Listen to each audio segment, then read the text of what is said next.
خیر العمل، عمل خیر کی طرف دوڑو۔ جب ہم سے لوگ پوچھتے ہیں کہ یہ جملہ آپ کو کس سے ملا، نہیں توجہ فرما رہے ہیں، تو ہمارا جواب یہی ہوتا ہے کہ جو اسی سے ملا جس سے ہمیں دین ملا، جس سے ہمیں نماز ملی، جس سے ہمیں روزہ ملا، جس سے ہمیں حج ملا۔ اس لیے کہ یہ جملہ جناب ختمی مرتبت نے غدیر کے میدان میں اس وقت ارشاد فرمایا کہ جب اعلان ولایت علی کرنا تھا، اور جب لوگوں کو بلایا، یعنی جو آگے بڑھ گئے تھے انہیں واپس بلایا، پیچھے بلایا، اور جو پیچھے رہ گئے تھے انہیں آگے بلایا، تو آواز دی تو یہی کہہ کے آواز دی حی علی خیر العمل۔ اور جب نبی نے کہا تو سلمان بھی کہنے لگے، ابو ذر بھی کہنے لگے، مقداد بھی کہنے لگے، ہر طرف سے حی علی خیر العمل، حی علی خیر العمل۔ پوری توجہ سنیے گا۔ اب ظاہر سی بات ہے جب ہم سے پوچھا تو ہم نے کہا ہمیں تو نبی سے ملا۔ اب آپ بتائیے کہ الصلاۃ خیر من النوم کا جملہ آپ کو کس سے ملا؟ کس سے ملا؟ پوری توجہ سنیے گا۔ ہر بدعت جہنم کی طرف لے جاتی ہے۔ نہیں توجہ فرما رہے بھائی، آپ ہی کا فتویٰ ہے، ہمارا نہیں ہے۔ ہر بدعت جہنم کی طرف لے جاتی ہے۔ تو کہیں ایسا تو نہیں ہے کہ آدمی اچھا خاصا سو رہا ہے، آپ اسے جگا کے جہنم کی طرف لیے جا رہے ہیں؟ ایک صلوات بھیجے محمد والے۔ یہ روایت یہی ہے کہ یہ آرام کر رہے تھے، سو رہے تھے، اور کنیز نے شانہ ہلایا یہ کہہ کے کہ الصلاۃ خیر من النوم، سونے سے نماز بہتر ہے۔ اب پتہ نہیں کنیز کو کون سی ایسی ضرورت درپیش تھی کہ جس کی وجہ سے اس نے کہا سونے سے تو بہتر ہی ہے نماز ہی پڑھ لو۔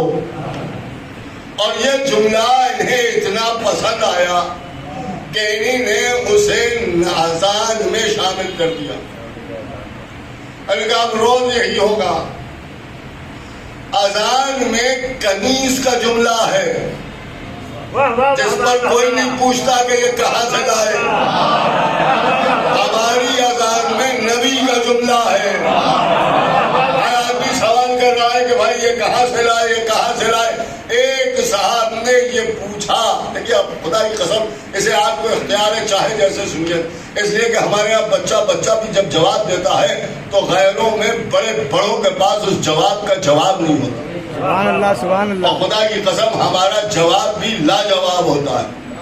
پوری توجہ سمجھے گا، یہ دلی کا واقعہ ہے۔ ایک صاحب بیٹھے ہوئے تھے اور ان سے ایک مولوی صاحب نے جو کھانا کھا رہے تھے جب دیکھا تو انہیں دیکھا کہ محرم کا زمانہ ہے، سیاہ لباس پہنے ہیں، اور جب سیاہ لباس پہنے ہیں تو ہمیں پہچان لیا گیا، اس لیے کہ ہماری پہچان ہے سیاہ لباس، دیکھیے ہماری پہچان ہے سیاہ لباس، لہذا سیاہ لباس پہنے ہوئے جب دیکھا تو انہوں نے سوچا چھیڑا جائے، اور جب چھیڑنے کے لیے ان کی طرف متوجہ ہوئے، مڑے، اور یہ بھی خدا کی قسم عجیب و غریب بات ہے کہ جواب بھی کسی عالم دین کی طرف سے نہیں آیا ہے، بلکہ ایک مرد مومن سیاہ لباس پہنے ہوئے عزاداری میں لگا ہوا ہے، اور اس کے بعد بیٹھ گیا وہ کسی ہوٹل میں کھانا کھانے کے لیے، وہاں ایک مولوی صاحب نے چھیڑ دیا کہ ذرا یہ بتائیے کہ یہ حی علی خیر العمل آپ کے کون تھے؟ نہیں جملہ غور کرنا، یہ حی علی خیر العمل آپ کے کون تھے؟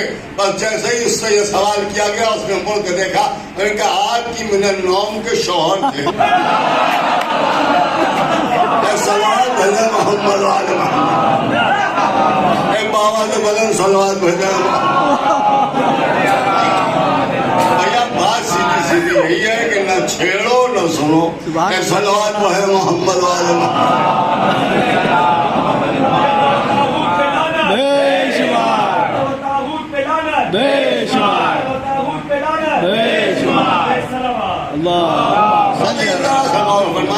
متوجہ ہو جائیں کہ آذان میں ایک کنیز کا جملہ،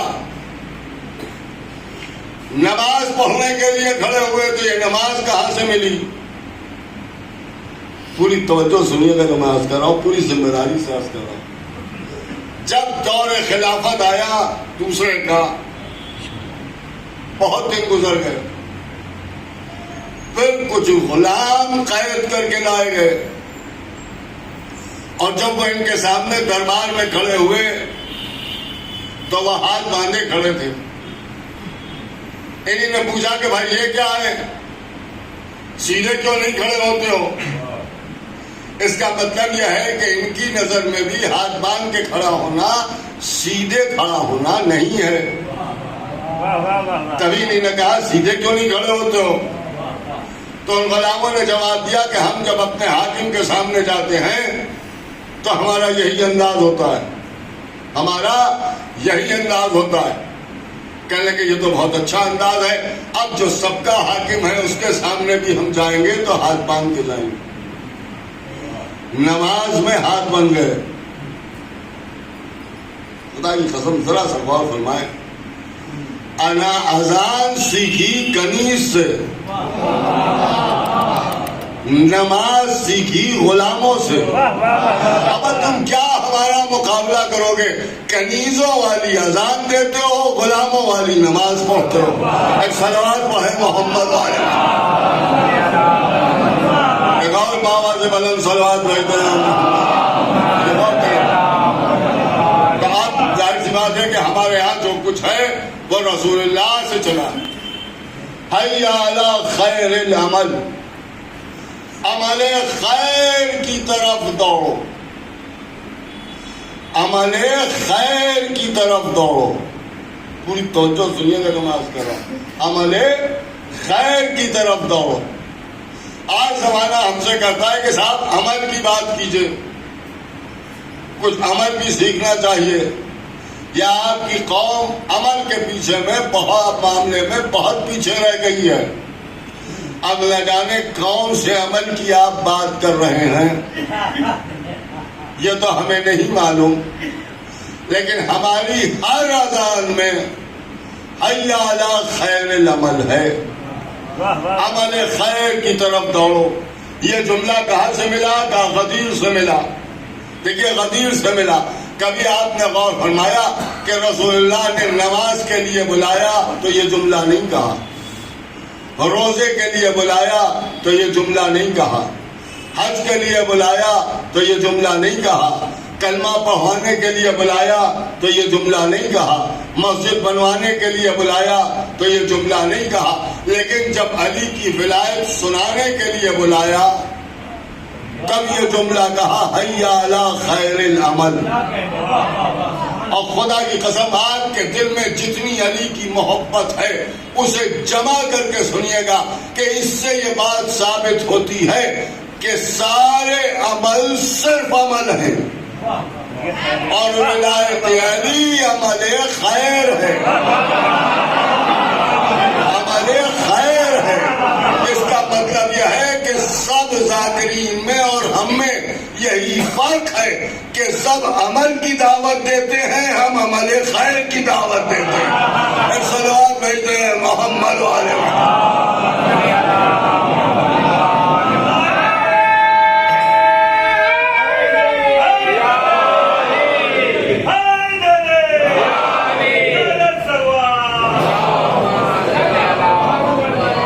عمل خیر کی طرف بلایا، جو آگے بڑھ گئے ان سے بھی کہا حی علی خیر العمل، جو پیچھے رہ گئے انہیں بھی بلایا حی علی خیر العمل، اور جو ادھر ادھر گھوم رہے تھے انہیں بھی ایک جگہ پر جمع کیا حی علی خیر العمل۔ سب آواز دے رہے تھے حی علی خیر العمل، عمل خیر کی طرف دوڑو، عمل خیر کی طرف دوڑو، عمل خیر کی طرف دوڑو۔ اب ظاہر سی بات ہے جو آگے بڑھ گئے انہیں واپس بلایا، جو پیچھے رہ گئے انہیں آگے بلایا، جو ادھر ادھر گھوم رہے تھے انہیں سب کو ایک جگہ جمع کیا۔ یہاں پہ ایک مولوی صاحب نے کہا کہ اس کا مطلب یہ ہے کہ علی کے معاملے میں جو پیچھے رہ جائے وہ بھی ظالم ہے، اور جو آگے بڑھ جائے وہ بھی ظالم ہے، لہذا منزل اعتدال پر رہنا چاہیے۔ پوری توجہ سنیے گا، میں نے کہا آپ نے سچ فرمایا، لیکن علی کے معاملے میں پیچھے رہ جانا تو سمجھ میں آتا ہے، مگر علی کے معاملے میں آگے بڑھ جانا، میں سمجھتا ہوں یہ کہنے والا ہی آگے بڑھ جاتا ہے، اس لیے کہ علی کے معاملے میں آگے کوئی کیا بڑھے گا۔ دیکھیے آگے کوئی کیا پڑھے گا؟ آگے وہی بڑھتا ہے جسے حد معلوم ہو۔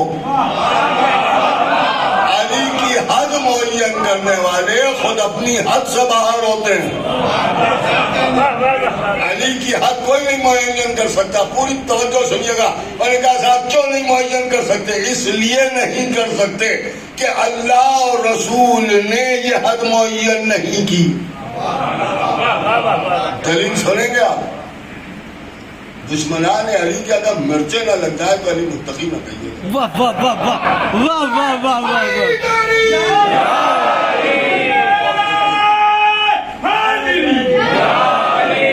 صاحب جو میں آپ کے ساتھ کر رہا ہوں، اگر مرچیں نہ لگ جائیں تو علی متقی نہ کہیے گا، اس لیے کہ میں دونوں کام کرتا ہوں، مومنین کو خوش بھی کرتا ہوں، منافقین کو جلاتا ہوں۔ اس لیے کہ ہمارے مذہب میں توجہ بھی ہے، تبرہ بھی ہے، نہ ہم اسے چھوڑ سکتے ہیں نہ ہم اسے چھوڑ سکتے ہیں۔ حد معین کرنے والا مسئلہ یہ ہے کہ جب رسول اللہ معراج میں تشریف لے گئے تو خداوند عالم نے قرآن میں آواز دی کہ مجھ میں اور میرے نبی میں 2 یا 2 سے کم کمانوں کا فاصلہ تھا۔ سنا ہے نا سب نے؟ یہ تو قرآن ہے، اس سے انکار تو کوئی کر ہی نہیں سکتا، حافظ جی تو بالکل ہی نہیں کر سکتے، اس لیے کہ 2 یا 2 سے کم کمانوں کا فاصلہ تھا۔ اللہ نے بھی دیکھیے اللہ جانتا تھا کہ کتنا فاصلہ ہے، کیا نہیں جانتا؟ کیا جانتا تھا؟ جب جانتا تھا تو لوگوں کو الجھانے کی کیا ضرورت تھی؟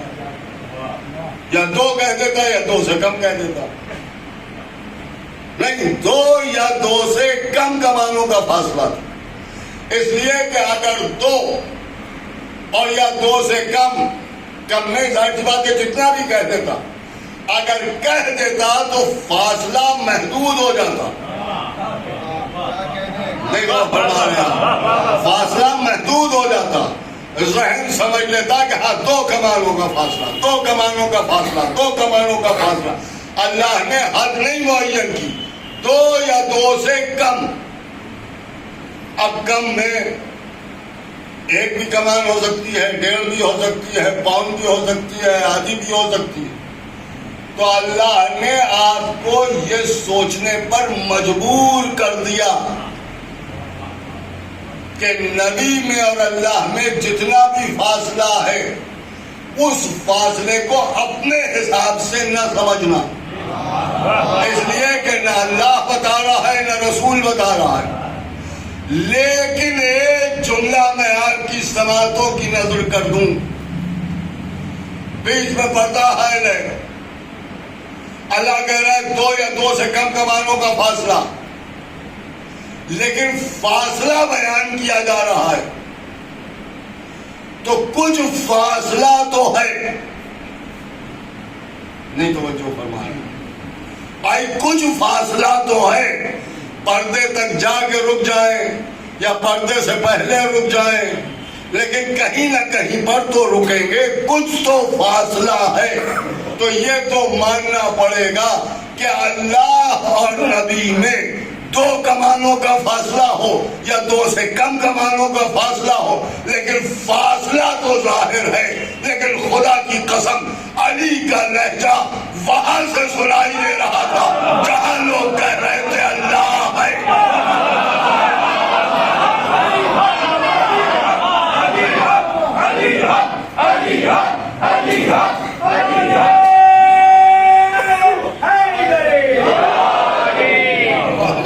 مطلب یہ ہے کہ مولا کائنات میں علی کے لہجے میں اتنا فاصلہ بھی نہیں ہے جتنا نبی اور اللہ میں بتایا گیا۔ تو اللہ نے تو فاصلہ بتایا ہی نہیں، حد بیان ہی نہیں کی۔ جب حد بیان ہی نہیں کی تو آپ حد معین کرنے والے کون؟ اب شاید لوگ یہاں پر یہ کہیں کہ صاحب وہاں تو اللہ تھا اور اللہ کی بات ہو رہی ہے اور آپ وہاں علی کی بات کر رہے ہیں۔ مسلمانوں میں بڑا کنفیوژن ہے خدا کی قسم۔ علی ان کی اس لیے سمجھ میں نہیں آتا، جملہ سمجھے گا، اس لیے علی ان کی سمجھ میں نہیں آتے کہ ان کی خدا سمجھ میں نہیں آیا۔ دیکھیں میں بالکل الگ سوال عرض کر رہا ہوں۔ اگر اللہ سمجھ میں آ گیا ہوتا تو علی بھی سمجھ میں آ جاتا. نہیں توجہ فرما رہے ہیں. آج کل لوگ یہی کہتے ہیں کہ علی کو پہچان لو تو اللہ سمجھ میں آ جائے گا، اور ہم کہہ رہے ہیں اللہ کا سمجھ میں آ جائے تو علی سمجھ میں آ جائے گا. کیونکہ اللہ ہی سمجھ میں نہیں آیا اس لیے علی بھی سمجھ میں نہیں آئے. معراج میں کہہ رہے ہیں کہ اللہ تھا اللہ تھا اللہ تھا. کہاں تھا اللہ؟ کہا پردے کے پیچھے. تو اگر پردہ نہ ہوتا تو کیا اللہ کی زیارت ہو جاتی؟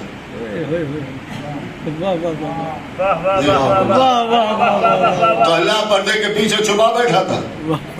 مگر صاحب آپ کیسی باتیں کر رہے ہیں؟ یہی تو مطلب ہوا جب پردہ پڑا ہوا تھا ایک طرف اللہ تھا ایک طرف نبی تھے. تو آپ یہی تو کہیں گے کہ ایک طرف اللہ نہیں تھا ایک طرف نبی نہیں تھے. اگر ایک طرف اللہ نہیں تھا تو پھر اللہ نہیں تھا. اس لیے کہ یہ ممکن نہیں ہے کہ کوئی جگہ اللہ سے خالی ہو. وہ ہے لامکاں، وہ ہر جگہ ہے.